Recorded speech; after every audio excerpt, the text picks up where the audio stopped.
Well, even before the flood damage, Victoria's economy was slowing. In a bid to save money, the Baillieu government's been resisting giving nurses the pay rise they've been after. But there's now hope the 8-month dispute could be at an end this time next week. But as Cheryl Hall reports, some say the union didn't play hard enough. It's still seen as mainly a women's profession and that they're going to be weaker.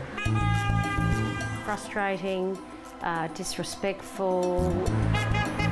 I just feel like it's all about the government trying to cut costs. The nurses, united, will never be defeated. Nurses protesting outside hospitals across Victoria has become a familiar sight.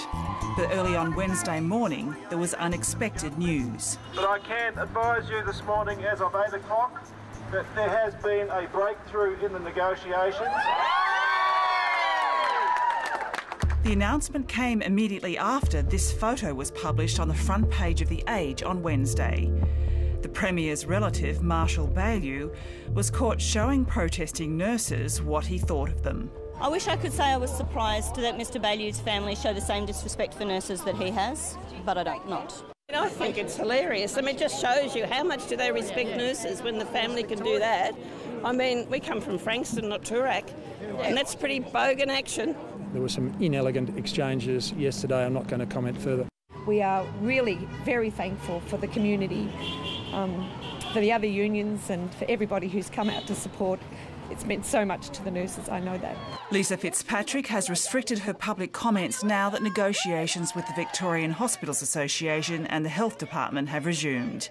Others are not so reluctant. It's an indication of contempt for perhaps female nurses, of women, but also a contempt of the sort of upper class against the poor old workers. Irene Bolger is now a barrister.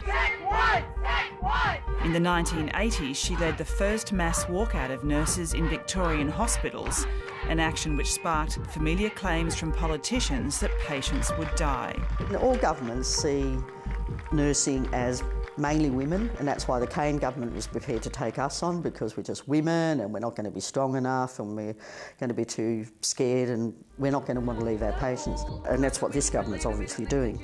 Irene Bolger had a reputation as a militant left-wing unionist. She believes today's leadership needs to take harder decisions. There's this sort of moral blackmail that goes on, and I think that the union has taken that on board and so hasn't really been wanting to go out on strike, for instance. So there's been these little bits of action that really haven't had much of an effect. The ANF has warned nurses not to speak out for fear of being fired. Bernadette McPhee is an exception.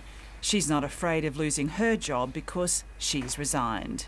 I feel like they're going to lose a lot of people that have been in the business for well over 30 years. A lot of nurses that are fearful. One day I was down on the highway waving gaining support, getting petitions signed, and the DON of the hospital came down and was taking names of staff who were out on duty. No one will leave that table till it's fixed. Bernadette McPhee admires Lisa Fitzpatrick and continues to support the union despite her change of career.